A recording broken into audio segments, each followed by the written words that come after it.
তানিশা তানভি ঐশী, বাবা মোখলিসুর রহমান। এসএসসি পরীক্ষা শেষেই গ্রামে এসে প্রথমে জিপসাম, কংক্রিট পাউডার দিয়ে এই ঘর সাজানো সরঞ্জাম তৈরি করা শুরু করেন। অল্প পরিসরে শখের বশে শুরু করলেও এটিকে তিনি বাণিজ্যিক হিসাবে গ্রহণ করেছেন। ঐশীর এই প্রতিষ্ঠান গড়ে ওঠার গল্প এখন আমরা সরাসরি শুনব তার মুখ থেকে। শুরুটা আমার ফ্রেন্ডের থেকেই হয়েছিল। আমার ফ্রেন্ড আমাকে এই বিষয়ে অনেক বেশি হেল্প করেছে। সে পেজ খুলে দিয়েছিল। প্রথমে তো আমি সেলের জন্য বা বিজনেসের জন্য তৈরি করিনি, নিজের জন্য তৈরি করেছিলাম, বন্ধু বান্ধবকে দিয়েছিলাম অ্যাজ আ গিফট। তারপরেই তারা আমাকে আইডিয়া দেয় যে এটা সেল করা পসিবল আর কি। তো আমি এত আশা নিয়ে আসলে বুঝিনি যে এত বড় কিছু হয়ে যাবে। আমি নর্মালি সেল করার জন্যই শুরু করেছিলাম, সেল পোস্ট দিয়েছিলাম। আজকাল ফেসবুকে অনেক গ্রুপ আছে যেগুলোতে সব ক্রাফটার থাকে, ওনারা সবাই অ্যাড থাকেন, সবাই সবার প্রোডাক্ট দেখায়, একজন আরেকজনের কাছ থেকে কিনে। ওই সব গ্রুপেই আমার পোস্ট দেওয়া হয়েছিল। প্রথমে ঢাকা থেকে প্রথম অর্ডার আসে। ডেলিভারি প্রসেসটা একটু ঝামেলা হচ্ছিল প্রথমের দিকে, সব আমার ফ্রেন্ডই ক্লিয়ার করে দেয়। তারপরে আমি ঢাকায় প্রথম ডেলিভারি দেই, সেটা 300 টাকার একটা অর্ডার ছিল, সেটা প্রথমে ডেলিভারি দিয়েছিলাম।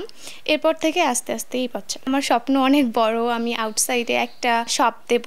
এখন পর্যন্ত এই স্বপ্নই দেখছি। আর আমার এখানে আপাতত 2 জন কাজ করছে, আরও নিয়োগ করার ইচ্ছা আছে কয়েকদিনের মধ্যেই, কারণ কাজ অনেক বেশি আর বাংলাদেশে এই প্রোডাক্টের ডিমান্ডও অনেক বেশি। ঐশীর এই বেড়ে ওঠার গল্প বা তার এই প্রতিষ্ঠানের গল্প আমরা এখন শুনবো তার বাবা মার কাছ থেকে। খুব ছোটোবেলা থেকেই ডান পিঠে টাইপের ছিল এবং সে সব কিছুতেই উদ্যমতা বেশি ছিল, আগ্রহ বেশি ছিল, সব কিছু শেখার জন্য তার একটা মনোভাব ছিল।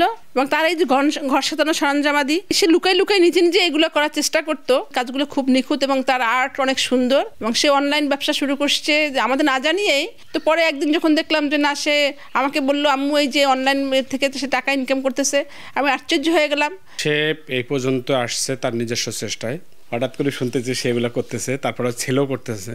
গত বছর শুনলাম সে মোটামুটি একটা অ্যামাউন্ট বিক্রি করতে পারছে। সে এই প্রতিষ্ঠানটাকে অনেক বড় করবে এবং এটাই আশা করতেছে।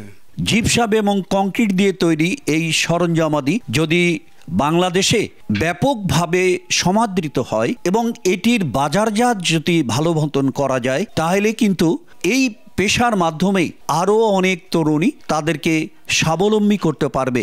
শুধুমাত্র চাকরির আশায় না, নিজেকে নিজের উদ্ভাবিত মেধা দিয়েই নিজেকে প্রতিষ্ঠিত করা যায়, তারই একটি জ্বলন্ত উদাহরণ ঐশী। ঐশী স্বপ্ন দেখছে তার এই প্রতিষ্ঠান সারা বাংলাদেশের বিস্তৃতি ঘটবে এবং বড় বড় শহরগুলিতে তার শোরুম থাকবে। এই আশায় কাজ করছে ঐশী। শাকির হোসেন বাদল, সময় সংবাদ, ডিমলা, নীলফামারী।